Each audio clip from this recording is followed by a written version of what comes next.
এবার আমরা পড়ব প্রোটন অ্যানায়ন কো ট্রান্সপোর্ট মতবাদ। ওকে, সো এই মতবাদ অনুসারে একটা বাহক লাগবে, যেহেতু এটা সক্রিয় শোষণ, তাই না? সো বাহক হিসেবে কাজ করবে কে? নিশ্চয়ই এই যে নির্দিষ্ট প্রোটিন নির্দিষ্ট আয়নের বাহক হিসেবে কাজ করে। একটু পরে আমি দেখাচ্ছি এটা। তো এখানে প্রোটিন বাহক হিসেবে কাজ করে এবং এখানে নিশ্চয়ই শক্তি লাগবে, তাই না? সো এটিপি দরকার। তো এটিপি কেন দরকার বা কিভাবে দরকার সেটাও আমি একটু পরে দেখাচ্ছি। এবং এখানে আরো একটা কথা লেখা আছে, এই কথাটা অনেকে বুঝতে পারো না, সেটা হচ্ছে ইলেকট্রোকেমিক্যাল পটেনশিয়াল গ্রেডিয়েন্ট বা প্রোটন মোটিভ ফোর্স তৈরি হয় এখানে। সো এই যে ইলেকট্রোকেমিক্যাল পটেনশিয়াল গ্রেডিয়েন্ট, হ্যাঁ, বা প্রোটন মোটিভ ফোর্স কি, এটা আমি বুঝাচ্ছি একটু পরে। তো আরো দুইটা ওয়ার্ড আমি বলে দিই এগুলোর সাথে, সেটা হচ্ছে, আর এখানে আরো দুইটা ওয়ার্ড আমি বলে দিই, এই যে ইলেকট্রোকেমিক্যাল যে পটেনশিয়াল মোটিভ ফোর্স, এটা সম্পর্কে আরো দুইটা কথা মনে রাখতে হবে। একটা হচ্ছে পিএইচ গ্রেডিয়েন্ট গ্রেডিয়েন্ট আর একটা হচ্ছে পটেনশিয়াল গ্রেডিয়েন্ট। এই যে পটেনশিয়াল পটেনশিয়াল, এটার উচ্চারণ পটেনশিয়াল গ্রেডিয়েন্ট। ওকে, তো গ্রেডিয়েন্ট মানে যদি আমি সহজ বাংলায় বলি, গ্রেডিয়েন্ট মানে ধরে নিতে পারো পার্থক্য। ঠিক আছে, সো যেখানে গ্রেডিয়েন্ট আছে এটা হচ্ছে পার্থক্য। তাহলে পিএইচ এর পার্থক্য আর পটেনশিয়াল গ্রেডিয়েন্ট এটা হচ্ছে ইলেকট্রনের পার্থক্য আর কি, পজিটিভ নেগেটিভের বা ক্যাটায়ন অ্যানায়নের পার্থক্য। আচ্ছা, এবং এই ধারণাটি পিটার মিচেল এর কেমিওজমোটিক মডেলের ভিত্তিতে প্রতিষ্ঠিত। আচ্ছা, এই কথাটা এত বেশি গুরুত্বপূর্ণ না, প্রথম দুইটা কথা একটু মাথায় রাখতে হবে। ঠিক আছে, এবার আসো প্রোটন অ্যানায়ন কো ট্রান্সপোর্ট কিভাবে হয় সেটা একটু ব্যাখ্যা করি। তো আমাদের আগের মতোই কি লাগবে? কোষ ঝিল্লি লাগবে, তাই না? সো এটা হচ্ছে কোষ ঝিল্লি, এটা হচ্ছে ভাইয়া কোষ ঝিল্লি। কোষ ঝিল্লি, তো কোষ ঝিল্লির এই জায়গাগুলোতে প্রোটিন থাকে। কোষ ঝিল্লিতে কি থাকে? এগুলোতে প্রোটিন থাকে। সো প্রোটিন থাকে বা বাহক থাকে, যাই বলি আমি, এগুলো হচ্ছে বাহক। তো আমি যদি এই পাশটাকে ধরি কোষের ভেতর, এটাকে যদি আমি ধরি কোষের ভেতর, ভেতরের দিক, ভেতরের দিক, এই পাশটাকে যদি ধরি এবং এই পাশটা, তাহলে কি হবে? বাইরের দিক। এটা হচ্ছে বাহিরের দিক। তো ঘটনা যেটা ঘটবে, কোষের ভেতরে তো হাইড্রোজেনের কোনো কমতি নাই। কেন হাইড্রোজেনের কমতি নাই? দেখো, পানি গ্রহণ করলে সেখানে হাইড্রোজেন আছে, উদ্ভিদ পানি তো গ্রহণ করতেছে অলওয়েজ, তো পানি গ্রহণ করলে সেখানে হাইড্রোজেন থাকবেই, তাই না? সো এখানে দেখো হাইড্রোজেনের কোনো কমতি নাই কোষের ভেতরে, তার মানে কি এখানে হাইড্রোজেন আয়নেরও কোনো কমতি নাই। এখানে হাইড্রোজেন আয়ন আছে। এখানে ভাইয়া কি আছে বলতো? হাইড্রোজেন আয়ন আছে। এখন বাইরে তো আবার হাইড্রোজেন তো থাকবেই, বাইরে আরো কিছু ক্যাটায়ন থাকতে পারে, যেমন আমি ধরতে পারি যে পটাশিয়াম আছে ধরে নাও, যেটা কোষের ভেতরে নাই। ঠিক আছে, তো এখানেও ধরে নাও যে বিভিন্ন বাহক আছে, এখানেও বাহক আছে। আচ্ছা, এখানে আরো একটা বাহক আমি ধরলাম, এখানেও বাহক আছে। ঠিক আছে, আচ্ছা, তো ঘটনা যেটা ঘটে, এই হাইড্রোজেন সে যখন দেখতেছে, আচ্ছা বাইরে এখানে কি ওয়েট করতেছে, হ্যাঁ সে তো ঘরের ভেতরে আছে, তো সে জানালা দিয়ে দেখতেছে আরে এখানে তো ক্যাটরিনা দাঁড়ায় আছে। তো ক্যাটায়ন না বলে তুমি ক্যাটরিনা ভাবতে পারো, সো কাটরিনা বা কারিনা যাই হোক। তো হাইড্রোজেন ভাবতেছে যে ভাইয়া, তাহলে বাইরে যেহেতু কাটরিনা দাঁড়ায় আছে, আমি তাহলে বাইরে যাইতে হবে আমার। ঠিক আছে, সো হাইড্রোজেনটা কি করে? বাইরে চলে আসে। এখন এখানে তো দারোয়ান দাঁড়ায় আছে, দারোয়ান কি এমনি এমনি যাইতে দিবে বাইরে? অবশ্যই না, দারোয়ানকে কিছু টিপস দিতে হবে, তাই না? সো দারোয়ানকে টিপস দিতে হবে। টিপসটা কিভাবে দেওয়া যাবে? এটিপি ভেঙে যখন এটিপি হবে, তখন সেখান থেকে কিছু পরিমাণ শক্তি হবে বা টাকা পয়সা হবে, দারোয়ানকে দিলে হাইড্রোজেন তখন বের হয়ে আসতে পারবে। তাহলে হাইড্রোজেনটা কোথায় চলে আসলো? হাইড্রোজেনটা বাইরে চলে আসলো। কিন্তু ঠিক সেই মুহূর্তে না, এই ক্যাটরিনা আবার ভেতরে চলে যায়। ক্যাটরিনা আর বাইরে থাকে না, ক্যাটরিনা তখন ভেতরে প্রবেশ করে। ঠিক আছে, সো ক্যাটরিনা কোষের ভেতরে চলে গেল। কেন চলে গেছে বলতো? কারণ হাইড্রোজেন বাইরে চলে আসছে। আর হাইড্রোজেন যখন বাইরে চলে আসে, তখন দুইটা ঘটনা কোষের ভেতরে ঘটছে। প্রথম ঘটনাটা কি বলতো? প্রথম ঘটনা হচ্ছে যে কোষের ভেতরে যেহেতু হাইড্রোজেন বাইরে চলে গেল, কোষের ভেতরে প্রোটনের পরিমাণ কমে গেল, প্রোটন বা ক্যাটায়নের পরিমাণ কম।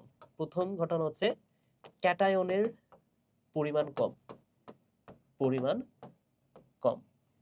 এবং দ্বিতীয় কথা হচ্ছে হাইড্রোজেন, কিন্তু হাইড্রোজেন যদি কোথাও থেকে চলে যায়, সেই জায়গাটাতে পিএইচ কিছুটা বেড়ে যায়। ঠিক আছে, যদি হাইড্রোজেন কোথাও থেকে বের হয়ে যায়, সেখানে কি হয় বলতো? পিএইচ বাড়ে। তোমাকে বিষয়টা একটু সিম্পলি বলি, দেখো, কোনো একটা জলীয় দ্রবণে, ধরে নাও এখানে পানি দেওয়া আছে, তুমি যদি অ্যাসিড দান করো, বা অ্যাসিড এখানে যোগ করো, HCl তুমি যোগ করলা, তার মানে কি বলতো, এই সিলে যেহেতু হাইড্রোজেন আছে তার মানে কি জলীয় দ্রবণে তুমি হাইড্রোজেন আয়ন দান করলা।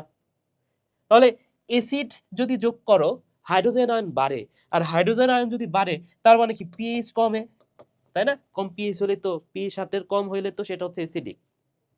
আর যদি হাইড্রোজেন তাহলে এখান থেকে তুমি বের করে নাও, তার মানে কি পিএইচ বাড়বে। তাহলে একটু চিন্তা করে দেখো তো ভাইয়া, যখন যখন হাইড্রোজেনটা বের হয়ে যাচ্ছে তখন কি পিএইচটা বেড়ে যাবে না? আর এই পাশে পিএইচ কমে যাবে। কিন্তু আমি কোষের ভেতরের কথা বলতেছি, এখানে পিএইচটা বেড়ে গেছে। আচ্ছা, তো সমস্যা দুইটা। প্রথম সমস্যা হচ্ছে ক্যাটায়নের পরিমাণ কমে গেল, আর দ্বিতীয় সমস্যা হচ্ছে পিএইচটা বেড়ে গেল।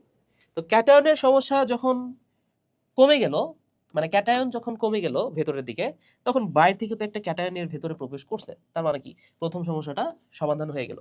কিন্তু দ্বিতীয় সমস্যাটা এখনো রয়ে গেছে। দেখো, পিএইচটা যে বেড়ে গেল, কোষের ভেতরে যে পিএইচটা বেড়ে গেল, সেটা তো আর সেটাকে তো কমাইতে হবে, তাই না?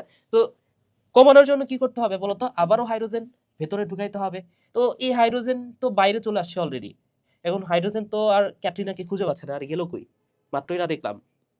তো পরবর্তীতে বুঝতে পারলো যে ক্যাটরিনা তাকে ধোকা দিয়ে ক্যাটরিনা আগেই চলে গেছে।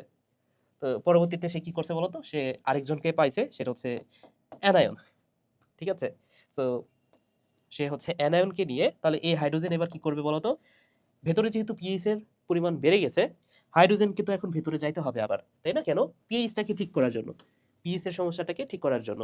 তাহলে হাইড্রোজেনটা ভেতরে চলে আসলো। এখন হাইড্রোজেনটা শুধু একা একা আসবে না, সে এই যে আরেকটা নায়িকা অর্থাৎ অ্যানায়নকেও সাথে নিয়ে আসবে। ঠিক আছে?